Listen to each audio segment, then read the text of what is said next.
नमस्ते फ्रेंड्स, कैसे हैं आप सब। आई होप सब अच्छे होंगे।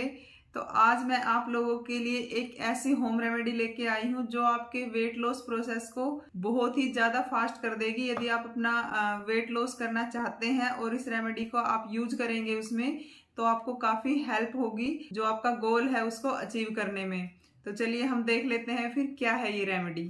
तो देखिए, आज जो रेमेडी हम यू बनाएंगे उसके लिए हमें 3 चीज़ों की ज़रूरत होगी। और उसमें जो सबसे पहली चीज़ है वो है जीरा, जो हम सभी के रसोई में मिलता ही है, आप सभी जानते हैं। दूसरा है दालचीनी और तीसरा है लौंग। तीनों चीज़ों का यूज करके हम जो है वो रेमेडी तैयार करेंगे। तो पहले मैं आपको देखिए थोड़ा थोड़ा सा इन तीनों के बारे में बता देती हूँ, बहुत ज़्यादा डिटेल में नहीं, बिल्कुल थोड़ा थोड़ा सा, कि इन तीनों का यूज जो है वो क्या है। तो देखिए, जीरा जो है, जीरा हमारे जो मेटाबॉलिज्म होता है उसको एकदम से बूस्ट करता है। और जब हमारा मेटाबॉलिज्म बूस्ट होता है तो हमारी वेट लॉस की प्रक्रिया चल रही होती है वो काफी फास्ट हो जाती है। तो मेटाबॉलिज्म होता क्या है, तो मेटाबॉलिज्म वो होता है जो हमारे शरीर को, मतलब कि हमारे जो खाना होता है ना, उससे हमें एनर्जी देता है एक तरह से। तो ये हमारा मेटाबॉलिज्म होता है। तो जिसका मेटाबॉलिज्म स्लो होता है उसका जो है वेट लॉस आसानी से नहीं होता है।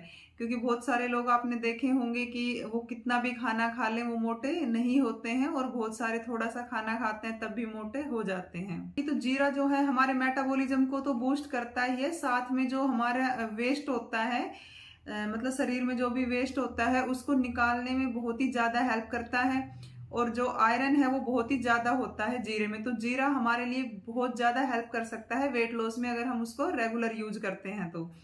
दूसरी हम बात कर लेते हैं लौंग के बारे में। तो लौंग जो होती है वो देखिए, आप सभी को पता है कि बिरयानी हो, पुलाव हो, बहुत सारे जो हमारे हम खाना बनाते हैं, कई चीजों में हम लौंग का यूज करते हैं। लौंग में जो सुगंध होती है वो पुलाव, बिरयानी, कुछ खाने ऐसे होते हैं जिनमें जब हम लौंग डालते हैं तो वो खाने का स्वाद और सुगंध बहुत ज्यादा बढ़ा देती है। लेकिन क्या आपको पता है कि लौंग का यूज करके हम अपना जो है वजन भी काफी तेजी से कम कर सकते हैं। और सबसे बड़ी चीज जो होती है, लौंग में एंटीऑक्सीडेंट जो होते हैं वो पेट और कमर की चर्बी को निकालने में बहुत ही ज्यादा फायदेमंद होते हैं।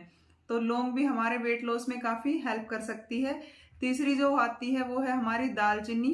तो जो दालचीनी होती है उसमें कुछ इस तरह की प्रॉपर्टीज होती है, ऐसे गुण होते हैं उसमें जो हमें बार बार भूख नहीं लगने देती। जैसे कई बार हमें होता है ना, हम खाना खा लेते हैं, थोड़ी देर बाद फिर से भूख लगती है, फिर खाना खाने का मन करता है, कुछ और खाने का मन करता है। जब हम दालचीनी का सेवन करेंगे तो जो हमें बार बार भूख लगने की जो समस्या है वो हमारी सोल्व हो जाएगी। और बहुत ही एक जो अच्छा इसका मतलब कि यूज है वो ये है कि पीसीओडी या पीसीओएस की वजह से जिसका मतलब कि वेट बढ़ता है और हॉर्मोन्स इम्बैलेंस होते हैं, उसको बैलेंस करने में, और उस वजह से पीसीओडी की वजह से जो वेट बढ़ा हुआ होता है उसको लूज करने में दालचीनी बहुत ही ज्यादा यूजफुल है। और इसके साथ साथ ही दालचीनी जो है वो इम्यूनिटी बूस्टर है। इम्यूनिटी यानी कि जल्दी जल्दी, जिसको मतलब कि खांसी, जैसे हम कहते हैं ना कि इसका इम्यून सिस्टम बहुत वीक है, जिसको बहुत जल्दी जुकाम हो जाता है, खांसी हो जाती है, मतलब छोटी छोटी बीमारियां जिसको जल्दी जल्दी लगती रहती है, तो उसको हम बोलते हैं कि इसकी इम्यूनिटी बहुत वीक है। तो जो इम्यूनिटी होती है उसको भी बूस्ट करने में जो है काफी हेल्प करती है। तो ये देखिए, मैंने थोड़ा थोड़ा सा आपको इन सभी तीनों चीजों के बारे में बताया है। तो वेट लॉस, आप एक चीज बहुत ही अच्छे से जान लें कि कोई भी एक चीज आपका वेट लॉस नहीं कर सकती है, और वेट गेन भी नहीं होता है, किसी भी एक चीज से वेट गेन नहीं होता है। जैसे कि बहुत से लोगों को ये होता है कि मैं चावल छोड़ दूं तो शायद पतला हो जाऊं या पतली हो जाऊं, या फिर चाय छोड़ दूं या मिठाई छोड़ दूं, मतलब कोई भी एक चीज। लेकिन कोई भी एक चीज आपको कभी भी मोटा भी नहीं करती है, और कोई भी एक चीज आपको पतला नहीं कर सकती। छोटे छोटे को एफर्ट्स लगाने पड़ेंगे, जो सभी जब मिल जाते हैं तो आपका जो वेट लॉस है वो काफी हेल्दी वे में होता है और फास्ट होता है। तो यदि आप अपना वेट गोल अचीव करना चाहते हैं तो आपको छोटी छोटी चीजों पे फोकस करना होगा, छोटी छोटी चीजों को शामिल करना होगा। तो इसको बनाना कैसे है आप, वो मैं आपको बताती हूँ एक बार। तो देखिए, आप 1 से 2 इंच का दालचीनी का टुकड़ा लें, और 2 से 5 इतनी भी आप लोग ले सकते हैं। किसी किसी को थोड़ा सा तासीर गर्म होती है, ये गर्म मसाले हैं एक तरह से, तो आप थोड़ा सा कम यूज कर सकते हैं। जैसे किसी को हार्म नहीं होता है लेकिन कोई थोड़ा सा भी गर्म खाता है तो फिर उसको जी मिचलाने लगता है, इस तरह के कोई भी अगर सिम्टम आपको लगे तो फिर आप थोड़ा सा कम कर लें। 2 लौंग ले लें आप, 2 से 5 तक आप ले सकते हैं लौंग, और 1 से 2 इंच का दालचीनी का टुकड़ा लें, और आधा से 1 चम्मच तक आप जीरा ले सकते हैं। तो इन तीनों चीजों को आप ले, आप चाहें तो इनको जो है रात को पानी में भिगो दें और सुबह उबाल लें। आप यदि पानी में रात को नहीं भिगो रहे तो आप 1 से 1.5 गिलास पानी में इनको भिगो सकते हैं।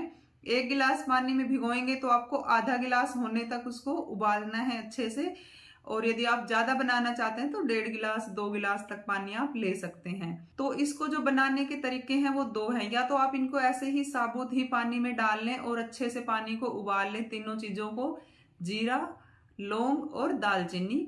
और जब जैसे कि आपने 1 गिलास पानी लिया है, जब वो आधा तो जरूर बचना चाहिए, आधे से कम भी बचेगा तो भी अच्छा है, इतना आपको उसको उबालना है। और यदि आप इनको साबुत नहीं डालना चाहते हैं तो फिर आप इन तीनों चीजों को जो है बराबर बराबर मात्रा में लेके पीस ले और पाउडर बना के रख ले। और पाउडर को आपको एयर टाइट कंटेनर में रखना होगा और थोड़ा मॉइस्चर से दूर रखना होगा ताकि वो खराब ना हो। वो खराब होने के चांसेस ज्यादा होते हैं। तो मैं तो यही प्रेफर करूंगी कि आप अपने सूखे को ही जो है, मतलब खड़े मसाले ही ये लें और इनको पानी में उबाल लें। उबालने के बाद आप इसको मतलब कि छान लें, और इसमें आप चाहें तो 1 या आधा नींबू का रस डाल सकते हैं, शहद डाल सकते हैं। लेकिन देखिए शहद आप थोड़ा सा प्योरिटी का ध्यान रखें शहद में, क्योंकि शहद बहुत ज्यादा कई बार मिलावट का आता है तो उसमें खुद से ही इतनी ज्यादा कैलोरीज होती हैं शहद में। तो आप कोशिश करें कि शहद जो है जिसपे आप भरोसा कर सके थोड़ा प्योर हो। 1 चम्मच शहद डाल लें, आधा या 1 नींबू आप उसमें डाल लें, और ये आपकी जो चाय बनेगी, काढ़ा है ये एक तरह से, लेकिन आप चाय कहें काढ़ा कहें कुछ भी कहें, और ये जबरदस्त है। और आप कोशिश करें इसको सुबह खाली पेट लें, और खाली पेट आप इसको लेंगे तो 15 से 20 दिन में आप देखेंगे कि आपकी बॉडी कितना हल्का सा फील कर रही है। और इसको लेने के बाद अपना 10-5 मिनट का आप वर्कआउट भी जरूर करें। थोड़ा सा डाइट में देखिए जरूर चेंज करना पड़ेगा। मैं ये नहीं कह रही खाली आप यही पिए और डाइट में बिल्कुल भी चेंज ना करें, थोड़ा बहुत वर्कआउट भी ना करें और आप पतले हो जाएंगे, ऐसा बिल्कुल भी नहीं है। किसी भी रेमेडी से नहीं होता है ऐसा, सभी छोटे छोटे एफर्ट्स करने पड़ते हैं तब होता है। लेकिन ये बहुत ही जबरदस्त रेमेडी है, आप इसका यूज करेंगे तो, क्योंकि इसमें इन तीनों का ही देखिए अगर हम हल निकालें तो ये एक तरह से जो है मेटाबॉलिज्म को फास्ट करती है। तो उसी से हमारा जो है वेट लॉस, जब हमारा मेटाबॉलिज्म फास्ट होता है तो वेट लॉस होने में काफी हेल्प होती है। तो आप सुबह खाली पेट इसका मतलब उठें, और पहले उठते ही आप ये बना लें, आधे से पौने 1 घंटे के बाद आप चाय पीते हैं तो पी सकते हैं, तो पहले उठते ही आप इसको बना लें। सबसे यही होगा कि पहले ही इसको बना लें, पी लें। जैसे कि आप गर्म पानी पीने की हमें आदत होती है उठते ही, तो उस गर्म पानी की बजाय आप इसको ले लें सुबह, और उसके बाद आप फ्रेश होने जाएं, चाय बनाएं घर वालों के लिए, चाय चढ़ाएंगे तब तक चाय बन जाएगी और आप अपनी चाय का भी सेवन कर सकते हैं। मैंने पहले भी बताया है वेट लॉस के लिए आपको चाय छोड़ने की बिल्कुल भी जरूरत नहीं है, चाय खुद ही आपको छोड़ देगी। तो आप इसका यूज करें। आपको वीडियो अच्छी लगी हो, थोड़ी भी यूजफुल लगी हो तो वीडियो को लाइक करें, और यदि आप इस चैनल पर पहली बार आए हैं तो ऐसे ही आसान रेमेडीज और वेट लॉस की जो मेरी जर्नी है, मैंने जो एक्सपीरियंस किया है वो सभी इसमें शेयर किया जाएगा। तो वो सब देखने के लिए आप चैनल को सब्सक्राइब करना बिल्कुल भी ना भूलें। हम फिर से मिलेंगे नेक्स्ट वीडियो में, तब तक के लिए बाय, टेक केयर।